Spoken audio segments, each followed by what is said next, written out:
ওরে বাবারে, এ তো মানুষ নয়। দাদু, বাঁচাও, ভূত ভূত। গদার হাত থেকে হারিকেন পড়ে গিয়ে নিভে গেল। অন্ধকারে শুধু ভূতের লাল চোখ দুটো জ্বলছে। ভূতটা তার রাবারের মতো লম্বা হাত বাড়িয়ে গদায়ের গলা ধরতে এলো। তার মুখ থেকে একটা পচা মাছের গন্ধ বের হচ্ছে। শ্রাবণ মাসে ঘোর বর্ষাকাল, আকাশ যেন ফুটো হয়ে গেছে। 3 দিন ধরে একটানা বৃষ্টি। গ্রামের নাম আমতলী। এই গ্রামে বর্ষা মানেই জলের রাজত্ব। মাঠ ঘাট খাল বিল সব কানায় কানায় পড়ল। রাত তখন 11টা। গ্রামের রাস্তাঘাট জনমানবহীন। একটানা ঝিঝি পোকার ডাক আর ব্যাঙের গ্যাঙর গ্যাঙর শব্দ ছাড়া আর কিছু শোনা যায় না। এমন এক দুর্যোগপূর্ণ রাতে গ্রামের এক যুবক, নাম তার গদাই, জীবনের ঝুঁকি নিয়ে কাঁকড়া ধরতে বেরিয়েছে। তার গন্তব্য গ্রামের উত্তর দিকের সেই কুখ্যাত শ্যাওলা খাল।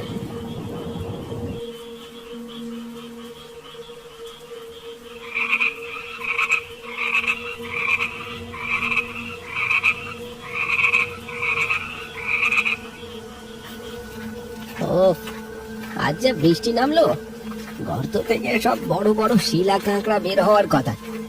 কাল বাজারে এই কাঁকড়া বেচতে পারলে ভালোই পয়সা হবে, মায়ের ওষুধের টাকাটা হয়ে যাবে। কিন্তু একা একা শ্যাওলা খালের ধারে আসাটা কি ঠিক হলো? গদাই খালের পাড়ে এসে দাঁড়ালো। খালের জল ঘোলাটে আর কচুরি পানায় ভর্তি। হঠাৎ হারিকেনের আলো এসে দেখল খালের ওপারে একটি লোক উবু হয়ে বসে জলে হাত ডুবিয়ে আছে। কে গো ওখানে? পল্টু নাকি রে? তুই আবার এই বৃষ্টিতে কখন এলি? লোকটা কোনো উত্তর দিল না, শুধু জলের ভেতর হাত নাড়তে লাগলো। আরে কি রে পল্টু, কথা বলছিস না কেন? কটা কাঁকড়া পেলি? আরে আয় আয়, এবারে চলে আয়, দুজন মিলে ধরি। ওই পাটটা তো খুব পিচ্ছিল। কাকড়া নই রে গদাই, আমি তো আজ অন্য কিছু ধরতে এসেছি। আয় না আমার কাছে। ওরে পল্টু, তোর গলাটা এমন ফ্যাস ফ্যাসে কেন? ঠান্ডা লেগেছে নাকি? দাঁড়া দাঁড়া, আমি আসছি, সাঁকোটা পার হয়ে নি।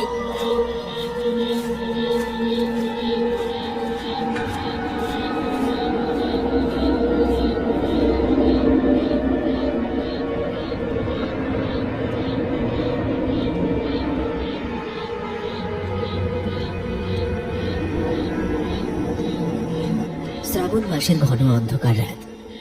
গ্রামের নাম আমতলী। বর্ষাকালে এই গ্রামের ছোট ছোট খাল আর বিলগুলো জলে টইটুম্বুর হয়ে যায়। এই সময় খালের পাড়ে গর্ত থেকে বড় বড় কাঁকড়া বের হয়। গ্রামের ছেলেরা রাতে টর্চ বা হ্যারিকেন হাতে নিয়ে কাঁকড়া ধরতে বেরোয়। তবে আমতলী গ্রামের উত্তর দিকের এই শ্যাওলা খাল নিয়ে এক ভয়ঙ্কর ইতিহাস আছে। গ্রামের প্রবীণরা বলেন, বহু বছর আগে এক ভিনদেশী বণিক এই খালে নৌকাডুবিতে মারা গিয়েছিল। তারপর থেকে অমাবস্যার রাতে এই খালের জল কালো হয়ে যায় আর অশরীরী আত্মা ঘোরে। আজ অনেকগুলো কাঁকড়া ধরতেই হবে, বাজারে চড়া দামে বিক্রি হবে।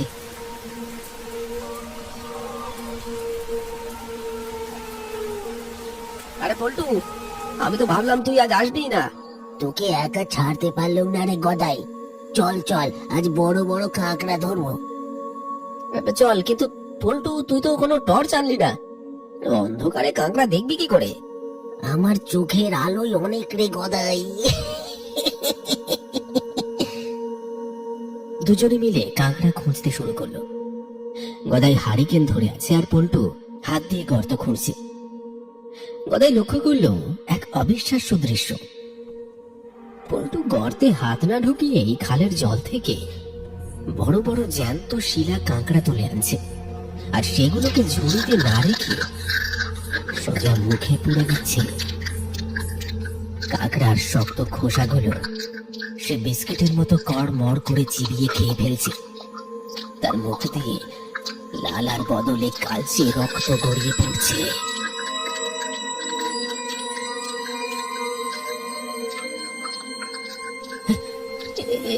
এর কি করছিস পল্টু? জ্যান্ত কাকড়া চিবিয়ে খাচ্ছিস কেন? আর তোর দাঁত ভাঙবে না? আর আর আর- আর তোর তোর তোর হাতগুলো, তোর হাতগুলো এত লম্বা হয়ে গেল কিভাবে?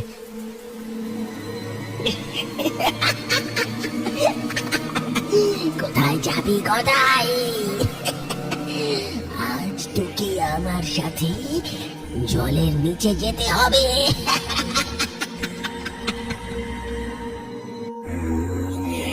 রে গদাই, তোর ঝুড়িতে তো কিছুই নেই।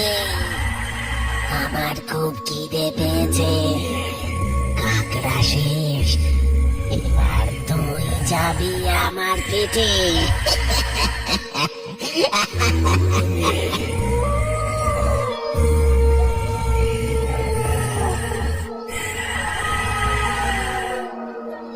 ওরে বাবারে, এ তো মানুষ নয়। দাদু, বাঁচাও! ভূত, ভূত! গদার হাত থেকে হারিকেন পড়ে গিয়ে নিভে গেল। অন্ধকারে শুধু ভূতের লাল চোখ দুটো জ্বলছে। ভূতটা তার রাবারের মতো লম্বা হাত বাড়িয়ে গদায়ের গলা ধরতে এলো। তার মুখ থেকে একটা পচা মাছের গন্ধ বের হচ্ছে। ওরে বাবারে, এ তো মানুষ নয়! দাদু, বাঁচাও! ভূত, বাঁচাও! গদাই প্রাণপণে উল্টো দিকে দৌড় দিল, কিন্তু বর্ষার কাদা আর পিচ্ছিল পথে সে বারবার আছাড় খাচ্ছে। কাঁটা ঝোপে তার শরীর ছড়ে যাচ্ছে। পেছনে সেই ভূতটা মাটির উপর দিয়ে দৌড়াচ্ছে। সে শুরুতে ভেসে ভেসে আসছে আর বিকট অট্ট হাসি হাসছে।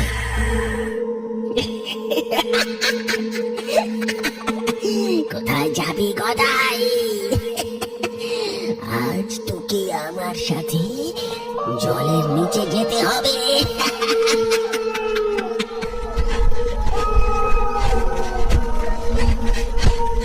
গদাই দৌড়াতে দৌড়াতে গ্রামের সীমানায় চলে এলো, কিন্তু সে আর পারছে না। দম বন্ধ হয়ে আসছে। আর ঠিক সেই মুহূর্তে সামনের দিক থেকে উজ্জ্বল আলো দেখা গেল। দাদু এবং আরো কয়েকজন গ্রামবাসী হাতে মশাল আর লাঠি নিয়ে ওইদিকে আসছিলেন। গদাই, এদিকে আয়! ওরে কে আছিস? মশালগুলো তোল! আগুনের মশাল আর এতগুলো মানুষ দেখে ভূতটা চমকে গেল। আগুন তার সব থেকে বড় ভয়। সে এক আকাশ ফাটানো আর্তনাদ করে উল্টে ঘুরে খালের গভীর জলের দিকে ঝাঁপ দিল।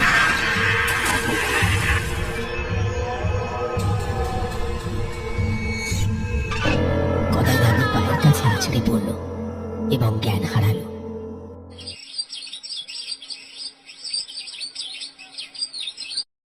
গদাই তার ঘরের বিছানায় শুয়ে আছে। তার গায়ে কাঁথা জড়ানো, জ্বরে গা পুড়ে যাচ্ছে।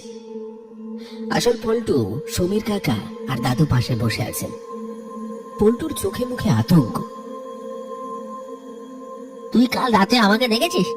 আমি তো কাল জ্বরে বিছানা থেকে উঠতেই পারিনি রে ভাই। এখন কেমন লাগছে রে গদাই? তোকে বলেছিলাম না ওটা ভালো জায়গা নয়।